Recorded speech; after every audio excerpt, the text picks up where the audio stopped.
السلام عليكم متابعين صفحتنا وما كنتم مرحبا بكم كاملين. إذا سعر الأورو اليوم في الجزائر أو في بعض المناطق الشرقية خاصة لدى تاع اليوم راهي 3 نوفمبر 2025. 3 نوفمبر 2025 الساعة دوكا تقريبا راهي 11 وربع. إذا كما توقعنا من قبل الأسبوعين الأولين تاع نوفمبر راح يكونوا يا إما أسعار ثابتة يا إما صعود طفيف جدا، ونتوقع بأنه راح يكون أسعار ثابتة. واليوم راهو سعر ثابت لليوم الثالث على التوالي، الأول نوفمبر، ثاني نوفمبر، وثلاثة نوفمبر الأسعار ثابتة. إذا إذا حبيت اليوم تبيع 100 أورو تقريبا حتلقى زوز أرقام موجودة في مختلف المناطق والولايات. نبداو بالمنطقة اللي فيها هنا وبعض المناطق هنا في الشرق. 100 أورو راهم يشريو عليك بزوج ملاين و700، زوج ملاين و700. كان الرقم الثاني راح تلقاوه 2,690 ألف، 2,690 ألف. ممكن مع العشية في مناطق بزاف راح تلقى حتى يهبط 2,680 ألف على حساب العرض والطلب. إذا حبيت أنك تشري 100 أورو راح يبيعوها لك تقريبا في المنطقة اللي يعني فيها أنا راهو 2,715 ألف، 2,715 ألف.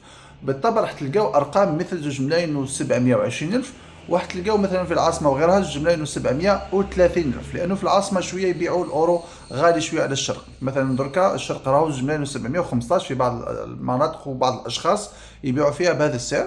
كاين ناس بزاف راهم 2,720 ولا 2,730 ألف. اذا فيما يخص الاسعار تاع الاورو راكم تشوفوا فيها، انا نظن بان الاسبوعين الاولين تاع شهر نوفمبر راح يكونوا اسعار ثابته بهذا الرقم، 2,710 ولا 2,700 قد ولا والبيع تاعو 2,720، 2,730 باش يطلع 40 شويه صعيبه شويه، مازال شويه.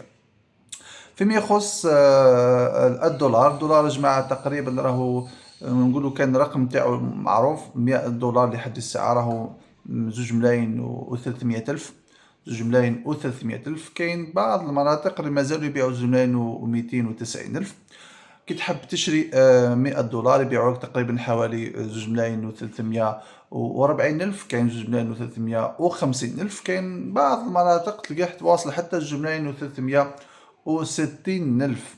إذا أعطينا اقتراحاتكم وتوقعاتكم لأسعار الأورو في هذا الأسبوعين أولا، ومن بعد نشوف الأسبوعين تاع نوفمبر واش راح يجي من بعد.